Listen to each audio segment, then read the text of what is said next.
Hi everyone, welcome back to the lecture series of Tribology and Kerotechnology. I am Neha Joshi, Assistant Professor in Mechanical Engineering Department at LJ Institute of Engineering and Technology. Let us start our first chapter, that is Introduction of Tribology.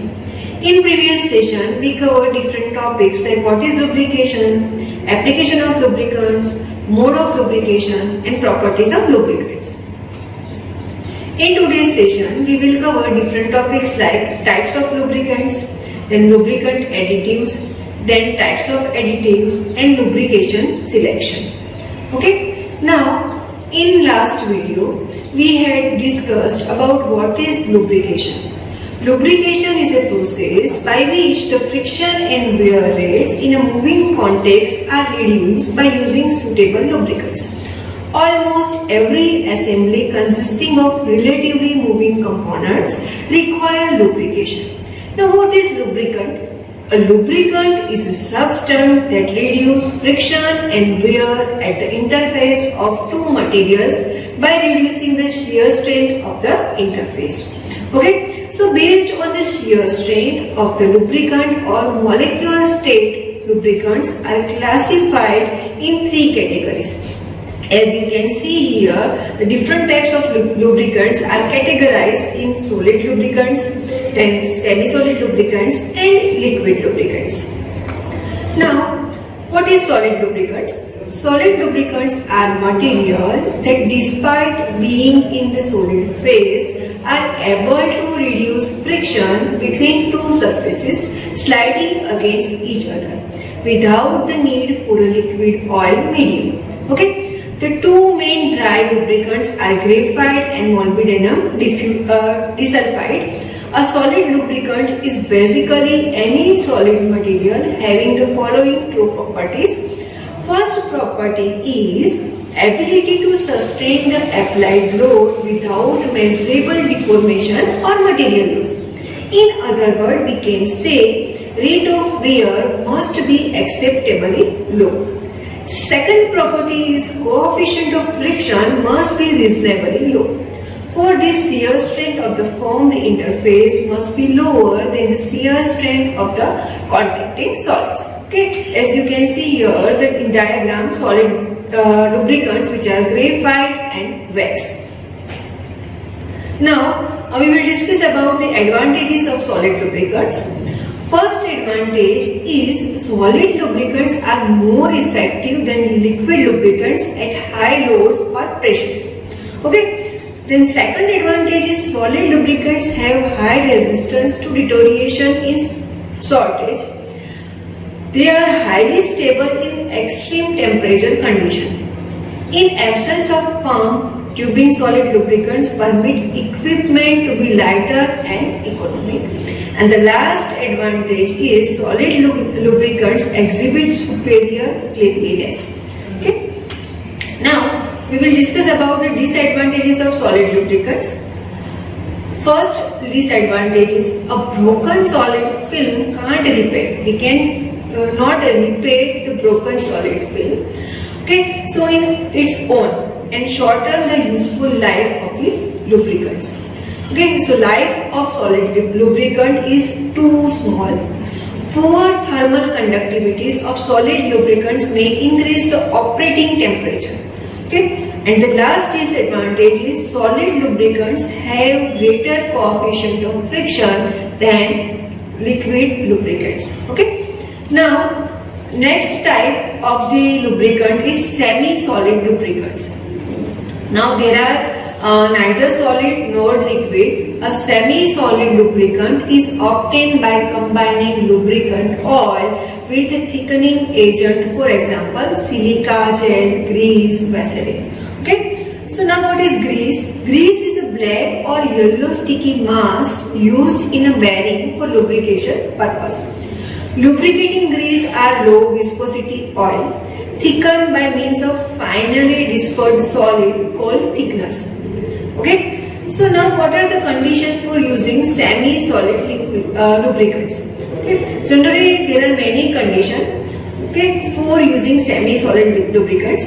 First, when it is necessary to seal the bearing or joint against the dirty or dust particle.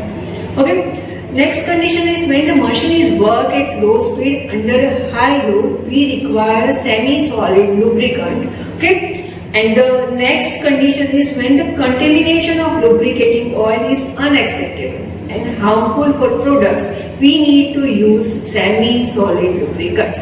Okay. Now, what are the advantages of semi-solid lubricants? Okay. Now, remain its application point and adhere to surface, therefore less frequent application needed. This characteristic make grease very useful for inclined or vertical shaft. The next advantage is seals out contamination and less expensive seals needed. Okay. The third advantage is water resistance and reduce oil vapor problem. It has water resistance and it reduces oil vapor problem. Then it prolongs the life of worn parts by filling irregularities. Okay. The next advantage is reduce noise and vibration. Okay. Now we will discuss about the disadvantages of semi-solid lubricants. Because of semi-solid nature of grease, it does not perform the cooling, so poor dissipation of heat. Okay. Once dust or dirt enter the grease, it can't be easily removed. Okay. It would affect at a deterrent in performance. Okay. So dust and dirt will enter the grease, it will affect the performance of the machinery. No filtration, so contaminants, wear, debris can't be separated. Okay, so these are the disadvantages of semi-solid lubricants. Now next part is liquid lubricants. These exist in liquid form and they are used to reduce friction by providing a uniform film between them. These are also very important and are widely used in several machines and tools because they act as a sealing agent, then corrosion inhibitors, and cooling medium. Okay, so they will act as a sealing agent, corrosion inhibitors and cooling mediums. The most common liquid lubricants are oil. Okay, now SAE, Society of Automotive Engineers, and API. What is the full form API? American Petroleum Institute standards are used to classify oil. Okay, now liquid lubricants are classified as in three categories. First one is vegetable oil, second one is animal fats, and third one is mineral oils. Now vegetable oils are being considered for their suitability as industrial lubricant. The results show that vegetable oil have a high friction of coefficient compared to mineral. Also, the wear gas produced by the vegetable oil is slightly lower than those produced by the mineral oil. Okay. Now, animal fats. These oils are extracted from animals and fishes. They are composed of fatty acid and alcohols. They are often called fixed oil because they do not volatilize unless the decompose. They are slow to oxidation and possess extreme pressure properties. Due to these properties, animal fats are added to mineral oils to improve film formation under high load and high temperature condition. One of the major problem of this class of lubricant is it is limited in availability. Okay, and the last one is mineral oil. Mineral oils are produced from refined hydrocarbons obtained from crude oil by distillation. They are applied as hydrodynamic lubricants and as a carry of additives promoting boundary or solid film lubrication. Okay, now what are the conditions for using liquid lubricants? Okay, we will discuss one by one condition for using liquid lubricants. Where solid and semi-solid lubricants are not suitable, okay, the liquid lubricants are used. In light machines like watches, clock, sewing machines, we prefer liquid lubricant instead of solid or semi-solid lubricants. In such type of machine, where less amount of heat is produced during motion, so that the produced heat is insufficient to ignite or burn lubricants. Okay, so these are the conditions for using the liquid lubricants. Now we will discuss about the need of lubricant additives. In application where the hydrodynamic lubrication films are formed, there is no need of additives.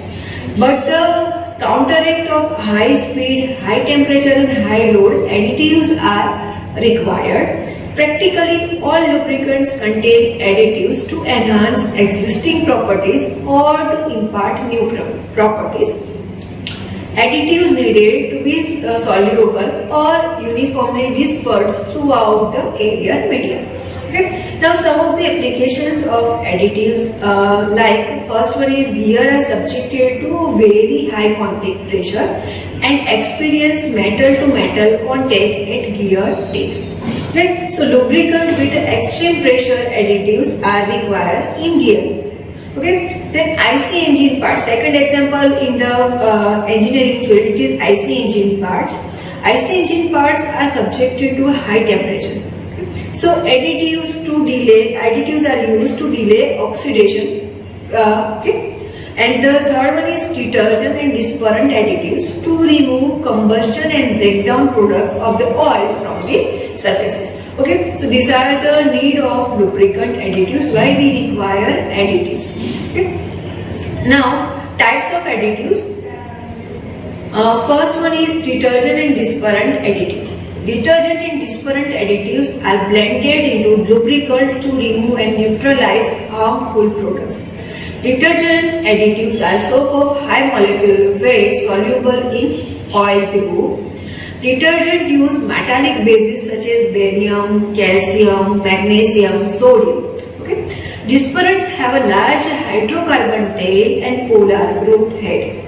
Purpose of dispersion additives is to suspend harmful product within the lubricants. The second one is anti-wear additives. Anti-wear additives typically contain zinc and phosphorus compound.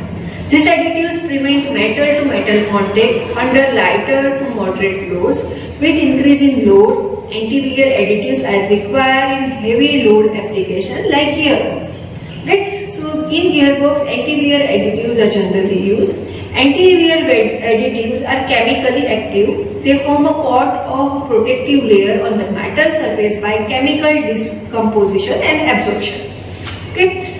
The next one is the anti-foaming agent. Lubricant formed due to agitations and aerations that occur during operation. Foaming interferes with flow rate and heat transfer and increase oxidation. The anti-foam additives lower the surface tension between the air and liquid to the point where bubbles collapse. Okay. The next one is antioxidant additives. Antioxidant additives are the additives which designed to prolong the life of lubricant by increasing the oxidative resistance of the base oil. Antioxidants allow lubricant to operate at high temperature than would otherwise be possible without them. Okay. Now we will discuss different steps for the selection of a lubrication. First step is to how to reduce the initial cost. We must avoid a re-lubrication requirement. Therefore, it is necessary to analyze the requirement. If there is no need of continuous supply of lubricant, such as in watches, door locks, okay, the lubricant based on load and speed can be selected. So, first criteria for the selection of lubricant is speed and load. Type of load and type of speed is the main criteria. Then second step is verify if there is any need to change the lubrication system due to excessive load or speed, heat or debris. Okay, so we have to analyze the different load and speed, then heat dissipation and debris. According to that, we need to change the lubrication. And the third step is if lubricant selection is to be made for complete assembly, then it will be preferable to use same lubricant for all tribopairs of that assembly. Okay, so these are the different steps for the selection of lubrication. Thank you for watching this video.